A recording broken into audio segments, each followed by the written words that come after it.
Hello students, you are all most welcome in your YouTube channel Mega Study Classes. This is Asneha Pratap Singh here and I'm gonna teach you all English for BTC DLED second semester. तो दोस्तों, मेरे प्यारे दोस्तों, आप लोगों का स्वागत है आपके अपने YouTube channel mega study classes में। आज से हम लोग BTC DLED सेकेंड सेमेस्टर का इंग्लिश सब्जेक्ट पढ़ेंगे और हमारा पहला चैप्टर है, हमारा पहला टॉपिक है different approach and methods of teaching. Suppose मैं आप लोगों को इंग्लिश पढ़ाने जा रहा हूँ या इंग्लिश स्पोकन बेसिकली, तो उसके लिए मेरा अप्रोच क्या होना चाहिए, मेथड क्या होना चाहिए, जिससे कि आपको वो चीज़ें बेहतर तरीके से समझ में आए। तो कई साइंटिस्टों ने, कई साइकोलॉजिस्ट लोगों ने, कई दार्शनिकों ने डिफरेंट टाइप के मेथड्स दिए, डिफरेंट टाइप्स के अप्रोचेस दिए और जिसको हम वन बाय वन पढ़ेंगे। तो हम लोग obviously we are studying English, so I will try to speak few words in English so that I could feel that we are doing study of English. Okay guys, so listen to me carefully and let's start the class without wasting the time. बिना समय व्यतीत किए हुए चलिए class start करते हैं। हमारा पहला टॉपिक है different approach and methods of teaching. प्यारे मित्रों, कई साइंटिस्ट, कई साइकोलॉजिस्ट ने कई अप्रोच दिए हैं, तो उन अप्रोचों में से कुछ अप्रोच ऐसे हैं, मेथड्स ऐसे हैं जो कि हमको पढ़ना है। जैसे हो गया, पहला हो गया ग्रामर ट्रांसलेशन मेथड, दूसरा हो गया डायरेक्ट मेथड, तीसरा doctor West new method, bilingual method, audio lingual method, structural approach, situational approach, audio video method. हमको इन सारे मेथड्स को पढ़ने हैं, देखना है कि इनका डिफिनीशन क्या है, इनके मेरिट्स क्या है, मेरिट्स मतलब बेनिफिट्स, एडवांटेजेस। फिर देखना है कि इनके डीमेरिट्स क्या हैं, डीमेरिट्स मीन्स डिसएडवांटेजेस। तो हम लोग वन बाय वन पढ़ेंगे और इन्हीं टॉपिक से एक दो क्वेश्चन 110% है कि सीटेट में हो, चाहे आपका सीटेट एग्ज़ाम हो, चाहे आपका टेट एग्ज़ाम हो, चाहे आपका बीटीसी सेकेंड सेमेस्टर में तो आएगा ही आएगा, चाहे आपका सुपर टेट एग्ज़ाम हो, चाहे DSSB हो। हर एक एग्ज़ाम में इन मेथड से एक दो चार क्वेश्चन आते ही आते हैं 110%। और पेडागॉजी में तो इनको पढ़ना अत्यंत ही आवश्यक है। It is very most important to study these topics to cover the section of pedagogy. Okay, so without wasting the time, let's start first topic and which is grammar translation method. अब थोड़ा हिंदी में कि grammar translation method क्या है। देखिए, suppose करिए मुझे आपको इंग्लिश पढ़ानी है, फिर मैं आपको कैसे पढ़ाऊँगा। जैसे हम लोग पढ़ते हैं, अपने यहाँ क्या रूल है कि पहले आपको ग्रामर बताया जाएगा, फिर ट्रांसलेशन बताया जाएगा। तो मतलब कि वह मेथड जिसमें पहले आपको ग्रामर पढ़ाया जाए, ग्रामर की मदद से ट्रांसलेशन करना बताया जाए, अनुवाद करना बताया जाए, सिंपल सा कह सकते हैं ग्रामर ट्रांसलेशन मेथड। तो इंग्लिश में कैसे कह सकते हैं इसको। सपोज करिए डिफिनीशन आ गया कि ग्रामर ट्रांसलेशन मेथड क्या है। तो देखिए, नाम से ही आपको याद नहीं करना है, रटना नहीं है, आपको नाम से ही पता चल रहा है grammar translation method. In this method, this is the method in which language is taught with the help of grammar translation, grammar and translation, that is called as grammar translation method. Simple है, simple से देख सकते हैं। और हाँ, it is also known as oldest method, यह सबसे मतलब कि पुराना मेथड के नाम से जाना जाता है। तो क्वेश्चन आ सकता है कि which is known as the oldest method, तो हम कह सकते हैं grammar translation method is known as oldest method। अब देखिए, इसके कई नाम भी हैं। तो it is also known as oldest method, यह सबसे पुराना मेथड के नाम से भी जाना जाता है। क्लासिकल मेथड के नाम से भी जाना जाता है। क्या? Grammar translation method. Traditional method के नाम से भी जाना जाता है, पॉपुलर मेथड के नाम से भी जाना जाता है और प्रूसियन मेथड के नाम से भी इसे जानते हैं। तो आप मेन चीज़ ये पॉइंट सारे आप समझ लेंगे और ओल्डेस्ट मेथड तो भूलिएगा ही नहीं, ओल्डेस्ट और क्लासिकल मेथड। तो ग्रामर ट्रांसलेशन मेथड को ओल्डेस्ट और क्लासिकल मेथड कहते हैं। और हम लोग जो इंग्लिश अब तक या फिर जो लोग पढ़े हुए हैं यूपी बोर्ड से, हाई स्कूल, इंटर में, तो उनको कैसे पढ़ाया जाता है। पहले आपको ग्रामर बताया जाता है और ग्रामर की मदद से ही आपको ट्रांसलेशन कराया जाता है। वही सिंपल सा वही मेथड ही कहलाता है क्या? Grammar translation method. चलिए आगे पॉइंट देखते हैं कि it is one of the oldest method of teaching in India. Obviously यह इंडिया में सबसे पुराना तरीका है पढ़ाने का। Teacher needs every sentence and translate every sentence into mother tongue through word by word. इस मेथड में टीचर सेंटेंस को पढ़ता है और उसको ट्रांसलेट करता है, हर एक सेंटेंस को, और उसको ट्रांसलेट किस में करेगा? मदर टंग में। जैसे मैं इंग्लिश पढ़ रहा हूँ अभी और आपको हिंदी में सुना रहा हूँ, हिंदी आपका मदर टंग है, तो यही पॉइंट इसने लिखा है कि teacher reads every sentence and translate into mother tongue through word by word. अगला पॉइंट देखते हैं। Target language is learn by mother language. Mother tongue. Simple, सही बात है, क्योंकि जो लैंग्वेज बताई जा रही है वो मदर टंग के माध्यम से ही सीखी जाती है। Major focus on reading and writing and students are passive learner. Passive learner, नया टॉपिक, नया वर्ड आ गया, पैसिव। पैसिव लर्नर ये कि जो सीखने वाला है वो सुनता है सिर्फ, उसमें कोई उसकी एक्टिविटी नज़र नहीं आती है, तो वो क्या कहलाएगा? Passive learner. पैसिव लर्नर मतलब एकदम शांत होकर सुनना, पैसिव रहना।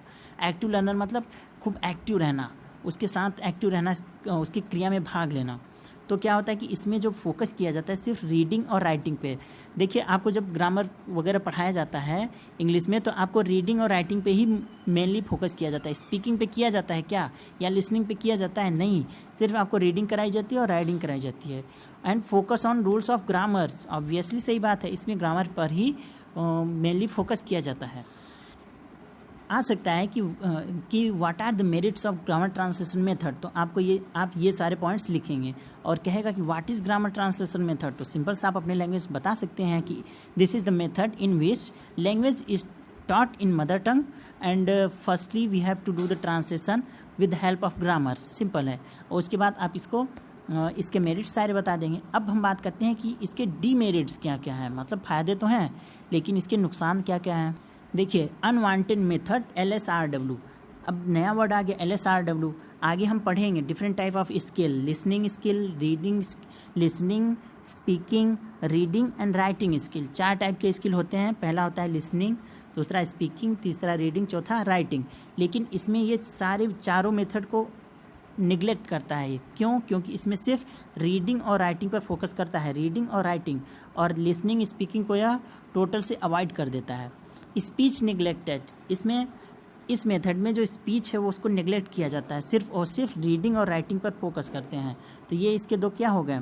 डिमेरिट्स हो गए। सपोज आप ग्रामर और ट्रांसलेशन में बहुत अच्छे हैं, लेकिन आपकी स्पीच जरूरी नहीं है कि बहुत अच्छी हो, जरूरी नहीं है कि आप बहुत अच्छा इंग्लिश बोल लें, क्योंकि बहुत सारे स्टूडेंट्स रहते हैं जिनका हाई स्कूल में ग्रामर तो बहुत शानदार रहता है, ट्रांसलेशन बहुत अच्छा करते हैं, लेकिन स्पीच को निगलेक्ट किया जाता है इस मेथड में, इसकी वजह से उनको स्पोकन नहीं आता है।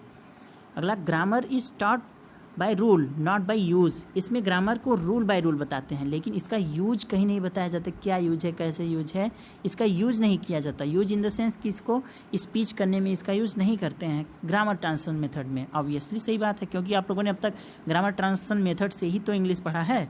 क्या उसमें इसका यूज़ बताया जाता है कि चलो अब इंग्लिश बोलो? ऐसा कुछ नहीं कहते हैं। Only bookish English is used. इस लैंग्वेज में, इस मेथड में बुकिश यानी बुक का जो लैंग्वेज है सिर्फ वही यूज किया जाता है। सिंपल है। तो हम लोगों ने पढ़ा क्या? ग्रामर ट्रांसलेशन मेथड हम लोगों ने पढ़ा है, जिसमें आपको डिफिनेशन तैयार रखने हैं, मेरिट्स और डीमेरिट्स तैयार रखने हैं। अब हम पढ़ते हैं अगला मेथड, जिसको बोलेंगे डायरेक्ट मेथड।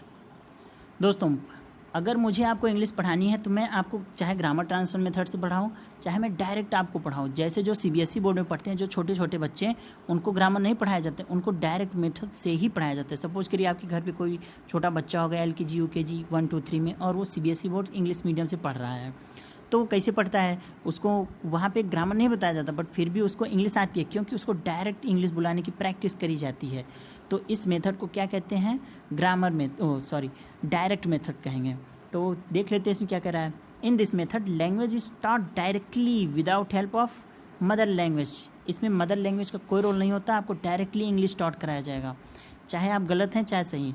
अगर गलत हैं तो धीरे धीरे आप सही होते जाएंगे, और डायरेक्ट आपको इंग्लिश पढ़ाई जाएगी।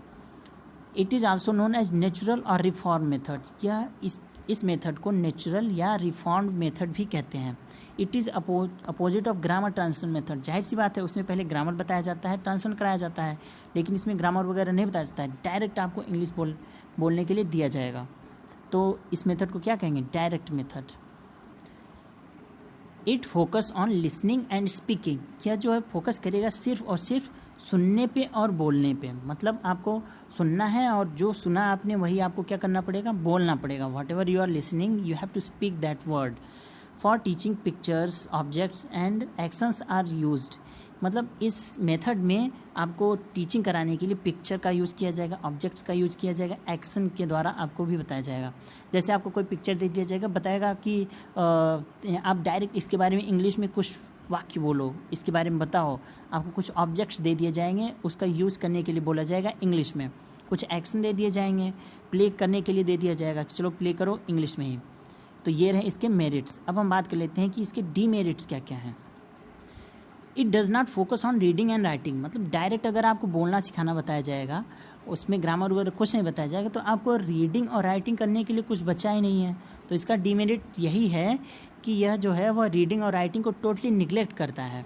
टाइम टेकिंग है, जाहिर सी बात है, आपको डायरेक्ट यूज़ करना बताया जा रहा है तो आपको सीखने में समय तो लगेगा ही, तो ये इसका डीमेरिट है। एक्सपेंसिव है, कॉस्टली है, महंगा है। Over crowded class does not follow this rule, अगर क्लास भीड़ भाड़ है, भरा हुआ है, तो ओवर क्राउडेड है मीन्स, ओवर क्राउडेड मीन्स भीड़ भाड़ एकदम भरा हुआ, तो आप प्रत्येक बच्चे को ध्यान नहीं दे पाएंगे। अब बच्चा क्या बोल रहा है, क्या कर रहा है, आप उसको कैसे फोकस करेंगे। ईच स्टूडेंट नॉट सेटिस्फाइड, अगर ढेर सारे स्टूडेंट्स हैं तो सारे स्टूडेंट सेटिस्फाइड नहीं रहेंगे इसमें। ये इस मेथड का, डायरेक्ट मेथड का डीमेरिट्स है। और हम लोग ये मेथड क्यों पढ़ रहे हैं, मतलब मेथड इसलिए बताया जा रहा है कि आपको कैसे इंग्लिश, आप सपोज करिए आप टीचर बनेंगे, बच्चे को जाएंगे पढ़ाने, तो आप किस मेथड से आपको बच्चों को पढ़ाएंगे, और जो मेथड आप पढ़ाएंगे उसके ड्रॉबैक्स क्या हैं, उसके डिसएडवांटेज क्या हैं, डीमेरिट्स क्या हैं, और उसके मेरिट्स क्या हैं, एडवांटेजेस क्या हैं, ये सब आपको सारी चीज़ें पता होनी चाहिए, तो उस जिससे कि आप बच्चे को बेहतर तरीके से पढ़ा सकें। तो इसलिए इसमें बताया जा रहा है ये सारे मेथड कि आपको कैसे बच्चों को हम पढ़ाएंगे। तो ये बातें हुई ग्रामर ट्रांसलेशन मेथड और डायरेक्ट मेथड। हम लोगों ने 2 मेथड पढ़ा कि कैसे बच्चों को पढ़ाया जाए, पहला है ग्रामर और दूसरा डायरेक्ट। अब तीसरा मेथड है बाइलिंगुअल मेथड। बाइलिंगुअल मेथड जो है वह ग्रामर ट्रांसलेशन मेथड और डायरेक्ट मेथड दोनों का मिक्स है। अब देखते हैं क्या क्या रहा है। This method was developed by CJ Dodson, यह मेथड जो है CJ डॉटसन द्वारा डेवलप किया गया था। This method is combination of direct method and grammar translation method, यह मेथड जो है वह डायरेक्ट मेथड और ग्रामर ट्रांसलेशन मेथड जो कि हमने अभी ऊपर पढ़ा है उन दोनों का मिक्स है, कॉम्बिनेशन है, दोनों को कंबाइन करके उनके जो मेरिट्स है उसको एक्सेप्ट किया गया है इस मेथड में। In this method mother tongue is used by teacher not by student. अब देखिए थोड़ा सा समझ लेते हैं। बाइलिंगुअल, बाई मीन्स 2 होता है, लिंगुअल मीन्स लैंग्वेज, मतलब वह मेथड जिसमें दोनों लैंग्वेज का प्रयोग किया जाएगा वह बाइलिंगुअल मेथड है। अब आप करेंगे तो ग्रामर ट्रांसलेशन मेथड में भी तो दोनों लैंग्वेज का प्रयोग कर रहे थे, तो ये डिफरेंस कैसे हुआ। डिफरेंस ये है कि उस मेथड्स में जो स्टूडेंट्स और टीचर दोनों अपना मदर लैंग्वेज का यूज़ करेंगे सीखने के लिए, लेकिन बाइलिंगुअल मेथड में सिर्फ और सिर्फ टीचर मदर लैंग्वेज का यूज़ करेगा, मदर टंग का। सपोज करिए मैं आपको समझा रहा हूँ, मैं आपको इंग्लिश बोलना सिखा रहा हूँ, तो सिर्फ मैं हिंदी बोल सकूँगा, बाकी आपको इंग्लिश डायरेक्ट बोलना है। अगर आपका कोई कन्फ्यूजन है तो उसको दूर करने के लिए मैं हिंदी का यूज करूँगा, जो कि मैं अभी कर रहा हूँ। सपोज करिए मुझे आपको बताना है पैरोट मीन्स तोता, मैं समझाऊँगा कि it is a type of bird. अब आपको हिंदी, अभी तो आप नए हैं इंग्लिश में, तो आपको कैसे समझ में आएगा, तो हिंदी में बताऊँगा यह एक प्रकार की चिड़िया है, पक्षी है, फिर उसको इंग्लिश में बताऊंगा it is a type of word. But आपको हिंदी में नहीं बोलना है, आपको सिर्फ इंग्लिश में बोलने की प्रैक्टिस करनी है। तो यही हो गया बाइलिंगुअल मेथड। इस मेथड में टीचर जो पढ़ाएगा, जो बताएगा, उसको मदर टंग में भी बता सकता है, बट स्टूडेंट को सिर्फ और सिर्फ जो लैंग्वेज सीख रहा है इंग्लिश, सिर्फ इंग्लिश में बोलना है। तो यह मेथड क्या कहलाया, बाइलिंगुअल मेथड। तो हम लोग वही पढ़ रहे हैं कि in this method mother tongue is used by teacher only, not by student. अगला क्या है, mother tongue is use to clear meaning and doubts of students, मतलब जो मदर टंग यूज़ किया जाएगा, मदर टंग मतलब मातृभाषा। सपोज करिए मैं आपको इंग्लिश पढ़ा रहा हूँ लेकिन हिंदी में बता रहा हूँ, तो ये हिंदी मेरा क्या हो गया, मदर टंग हो गया।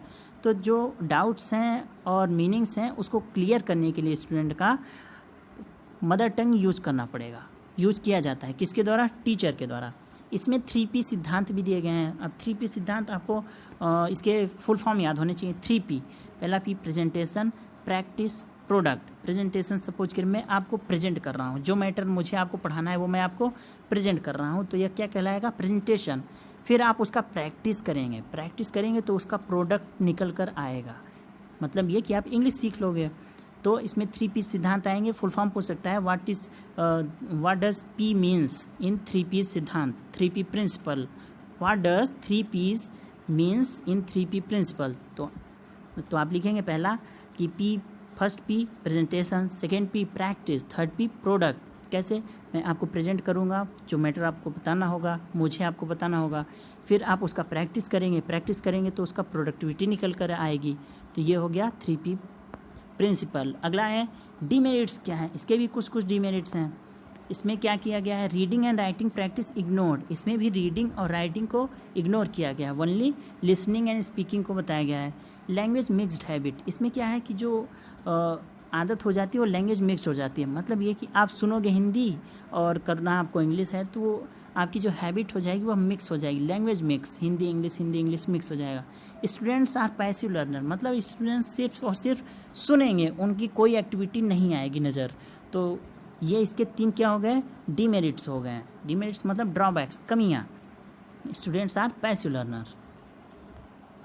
और लास्ट पॉइंट इसका डीमेरिट्स का हो गया, this is an experiment, this is on, यहाँ पे ऑन होना चाहिए, this is on experimental stage only, अभी यह लागू नहीं हुआ है, यह अभी सिर्फ और सिर्फ एक्सपेरिमेंटल स्टेज पे है, मतलब इसका एक्सपेरिमेंट अभी किया जा रहे हैं इस पर। तो ये है आपके 3 मेथड। पहला था पहला था ग्रामर ट्रांसलेशन मेथड, दूसरा डायरेक्ट मेथड और तीसरा मैंने बताया आपको बाइलिंगुअल मेथड। तो ये रहे 3 मेथड जो मैंने आपको बताया। आप उसको पढ़ोगे, नोट करोगे, स्क्रीनशॉट लेकर के अपने नोट्स में नोट करिए, फिर आगे के और मेथड्स हम अपने अगले लेक्चर में करेंगे। ओके फ्रेंड्स, मिलते हैं फिर अपने अगले लेक्चर में, तब तक के लिए bye bye, goodbye, thank you and I love you all, bye bye.